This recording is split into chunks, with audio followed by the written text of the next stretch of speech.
En este vídeo vamos a hablar del nacionalismo e imperialismo en Europa. En la segunda mitad del siglo XIX se produjeron dos procesos paralelos de unificación en los estados alemanes e italianos que dieron lugar a la aparición de la actual Alemania e Italia. Primero vamos a explicar qué es el nacionalismo, pues es una ideología política que se basa en el principio de que cada nación tiene derecho a formar su propio estado para realizar los objetivos sociales, económicos y culturales de un pueblo, sobre todo el logro de un estado independiente. España se encontraba bajo el reinado de Alfonso XII, hijo de Isabel II.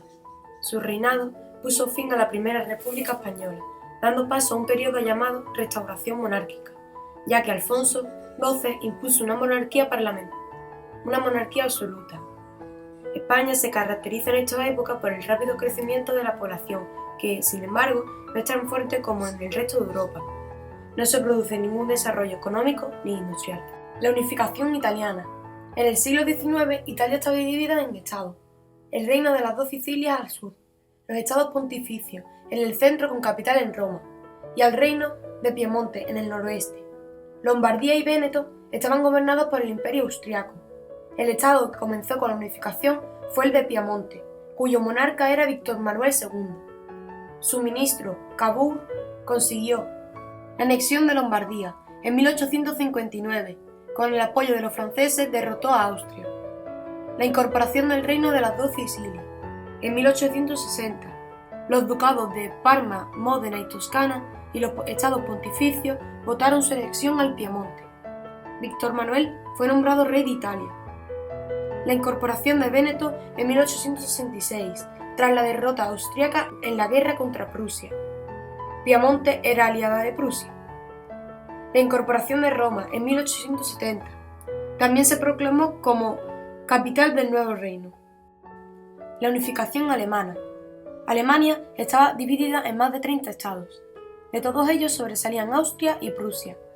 Entre ellas había una gran rivalidad por ser el líder de la unificación. El nacionalismo quedó dividido entre los partidarios de una gran Alemania, en torno a Austria, y los defensores de una pequeña Alemania, liderada por Prusia y de lo que quedaba excluida Austria. El canciller prusiano Bismarck hizo que Prusia lograse la unificación mediante sucesivas intervenciones militares.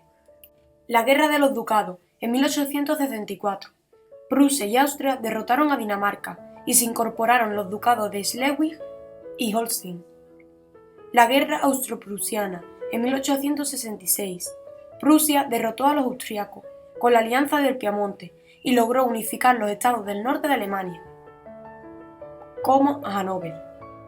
La Guerra Franco-Prusiana, de 1870 a 1871. Prusia derrotó a Francia en la Batalla de Sedan y se anexionó dos provincias francesas de lengua alemana, Alsacia y Lorena. El rey de Prusia fue proclamado Kaiser emperador de una Alemania a la que se unieron los estados del sur. Esto dio lugar al Segundo Reich o Imperio Alemán. El Segundo Reich alemán. Después de la victoria sobre Francia y la unificación, Alemania se convirtió en una gran potencia continental, con un gran poderío industrial y militar. El nuevo estado se organizó en torno a Prusia y a su rey Guillermo I, aunque la figura más importante del Reich fue el canciller Bismarck, artífice de la unificación, y que, tras reconciliarse con Austria, su empeño fue aislar diplomáticamente a Francia, para impedir su revancha por la pérdida de Alsacia y Lorena. En la década de los 80, Bismarck concertó una triple alianza con Austria, Hungría e Italia. Pero en 1890, el nuevo Kaiser Guillermo II separó a Bismarck del poder y al poco tiempo arruinó todo el sistema de alianzas que el canciller había elaborado tan cuidadosamente. Al finales del siglo, Alemania realizó una industrialización acelerada y Bismarck introdujo reformas sociales, seguros médicos, jubilaciones, etc., para que los obreros estuviesen contentos y no se afiliaran al Partido Socialdemócrata alemán, el partido nazi, el más poderoso de Europa. Después de la caída de Napoleón III por perder Alsacia y Lorena frente a Prusia, el Imperio alemán, Francia proclamó la Tercera República y aprobó una nueva constitución en el 1875 que amplió los derechos civiles. que son sufragio universal masculino, legalización del movimiento obrero y educación gratuita. Francia vivía un periodo de gran prosperidad y París se convirtió en la capital cultural del mundo. Desde 1837 a 1901 ocupó el trono del Reino Unido la reina Victoria I. Durante su reinado, el país alcanzó su máximo poderío, basado en su superioridad económica y su predominio de los mares, aunque a finales del siglo le surgieron competidores como Estados Unidos, Japón o Alemania.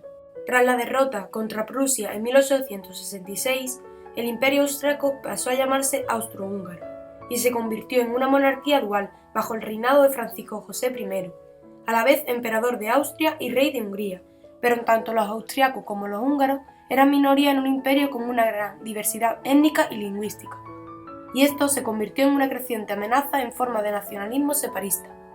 El imperialismo se conoce como el dominio ejercido por algunas potencias sobre otros territorios denominados colonias. Su máximo apogeo se alcanzó entre 1870 y 1914 y consistió en que los países europeos más industrializados, así como Estados Unidos y Japón, iniciaron la ocupación y explotación económica, cultural y en muchas ocasiones política de inmensos territorios en África, en Asia y en el Océano Pacífico, creando así los imperios coloniales. Las causas del imperialismo fueron diversas. Vamos a empezar con las causas económicas.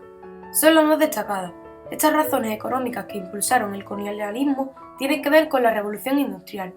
Los países europeos necesitan materias primas y fuentes de energía baratas para abastecer sus industrias, y mano de obra barata para extraerlas, y los países subdesarrollados, que son las colonias, las tienen. Además, las colonias serán los mercados donde colocar los productos industriales sobrantes y las potencias europeas podrán colocar allí sus excedentes de capital y hacer grandes negocios, obteniendo los mayores beneficios. Ahora vamos con la causa demográfica. El crecimiento demográfico europeo fue la explosión blanca durante el siglo XIX. Provocó un exceso de población que planteó dificultades para lograr trabajo y buenas condiciones de vida. Por ello, millones de europeos vieron la posibilidad de emigrar a las colonias y mejorar su situación social en los nuevos territorios. Desde el punto de vista político, el colonialismo es cuestión de prestigio. Todos los países se juegan mucho en Europa y todos quieren ser la potencia más fuerte del continente. Para ello, el conquistar nuevos territorios se convierte en una ocasión perfecta para realizar grandes empresas militares y nuevas glorias para la patria. La burguesía en el poder utilizará esta potente arma, el nacionalismo, para unir a todo el pueblo frente a la nación rival. El conquistar territorios es una manera de ser fuerte y temido. Por otra parte, exigen motivos estratégicos, que hacen que una potencia se apodere de un territorio clave para el control de las rutas comerciales, como es Gibraltar o Malta. Por último, las causas ideológicas, que favorecieron y justificaron la expansión colonial, fue el racismo. En general, los europeos del siglo XIX estaban convencidos de que la raza blanca era superior y que tenían el derecho e incluso el deber de dominar a toda la humanidad, sobre todo a estos pueblos indígenas a los que debían civilizar, mayormente las personas negras. El imperialismo tuvo consecuencias positivas y negativas. Primero vamos con las positivas. El incremento de la población en los países ocupados estaba debido a la erradicación de epidemias y la consiguiente reducción de la mortandad, a causa de la medicina llevada por los europeos. El aumento demográfico también se justifica porque estos países servían para descongestionar de población a los países europeos. El aumento de los cultivos y la introducción de otros, lo que hizo que aumentara la producción agrícola, aunque fuera para abastecer el país colonizador. La europeización. Imponer la cultura europea a las colonias que van siendo conquistadas. El descenso del analfabetismo y la expansión de la cultura occidental. Esto produjo la desaparición de la estructura tribal de las sociedades e incluso en algunos casos la pérdida de su identidad cultural. Como vemos, una consecuencia positiva suele conllevar una negativa. Para los países europeos les resultaba beneficioso este dominio, ya que obtenían materias primas muy baratas y con una mano de obra prácticamente gratuita. Ahora vamos con las consecuencias negativas. Frente a todo lo anterior, no podemos negar que fue una forma abusiva de explotación y que sometimiento de algunos pueblos atrasados por otros más avanzados. El expolio de sus tierras. Los colonizadores robaron y destruyeron todo lo que pudieron a las poblaciones indígenas.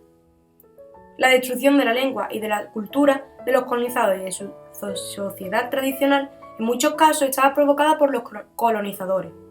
Las fronteras arbitrarias. Los europeos establecieron las fronteras según sus intereses, sin tener en cuenta a los pueblos indígenas. Las fronteras se mantendrán y cuando los países se independicen, habrá tribus enemigas en un mismo país y una misma tribu estará repartida en diferentes estados. El enriquecimiento de la burguesía industrial y financiera. Los beneficios de la expansión colonial no afectaron por igual a todos los grupos sociales de la potencia colonizadora, por lo que las clases bajas no se enriquecieron, solo lo hizo la burguesía.